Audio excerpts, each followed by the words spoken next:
باش يعاون العائله ديالو. سارو كان كيسرق الفحم من فوق التران ديال الشاحن مني كيكون شاد الطريق. كان كيمشي مع خوه الكبير كودو كيبيعوا داك الفحم لواحد مول الحانوت اللي كان كيشعل به العافيه باش يصايب الشباكيه. سارو كان باغي يذوق الشباكيه وطلب خوه يشريها ليه، ولكن كودو ما كانوش عنده الفلوس، وعدو باش يشريها ليه من بعد. ملي سالاو الخدمه الخوت بجوج رجعوا للدار اللي كانوا ساكنين فيها مع الميمه واختهم الصغيره. كانوا عايشين غير هما بربعه. في نفس الليله كان كودو خاصو يخرج يخدم. سارو لصق فيه وما بغاش يفارقو، داه معاه، ولكن ملي وصلوا لاكار ديال التران سارو كان ناعس. كودو غيحطو فوق واحد الكرسي وقال ليه بلي غيرجع عنده في الصباح. واخا كان مقلوب بالنعاس فاقو طلبو باش يجيب ليه الشباكيه ملي رجع. واحد شويه سارو ناضو دخل لواحد التران كان واقف وكمل فيه النعاس. ملي فاق في الصباح لقى التران غادي محرك، بقى محبوس فيه لشي نهارات وهو جيعان وعطشان. التران اخيرا وصل للوجهه ديالو ووقف. كان تقريبا بعيد على الدار بشي 1600 كيلومتر. في المحطه ديال كالكوتا كانوا الناس كيهضروا باللغه البنغاليه، وهاد اللغه ما كانش كيفهمها. مشى جلس في الزنقه مع شي دراري متشردين، ولكن ملي بداو شي مساخيط كيجمعوا فيهم هرب وعتق راسو. من قوه الجوع دخل لواحد الضريح وكلا الماكله اللي كانت محطوطه قدام التمثال باش يسكت كرشو. في الصباح واحد المراه سميتها نور لقاتو وخداتو للدار وتهلاات فيه بالماكله. ولكن في النهار اللي من بعد واحد خونا سميتو راما بدا كيقلب فيه بواحد الطريقه خلات سارو يحس بالخطر، ومن تما شدها بجريه وهرب.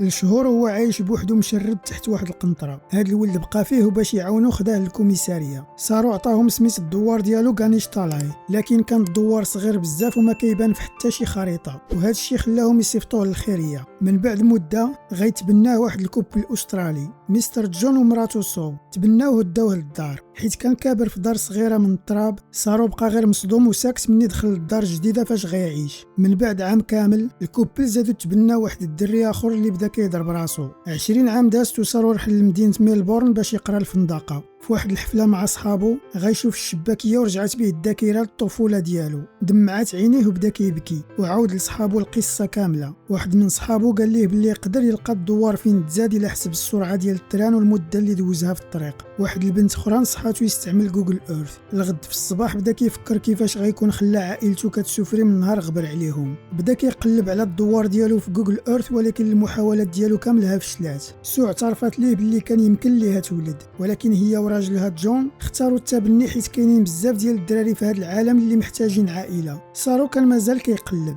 وكل مره كيدير محاوله في جوجل ايرث. في الاخر سارو غيلقى البلاصه اللي ميمتو كانت خدامه فيها كتهرس الحجر. البلاصه كانت تابعه لاقليم غاندو. مو اللي رباتو فرحات ليه بزاف وشجعاتو باش يرجع للهند ويقلب على عائلته. سارو رجع للهند وشد الطريق لدارو القديمه، ولكن دابا ما ساكن فيها حد.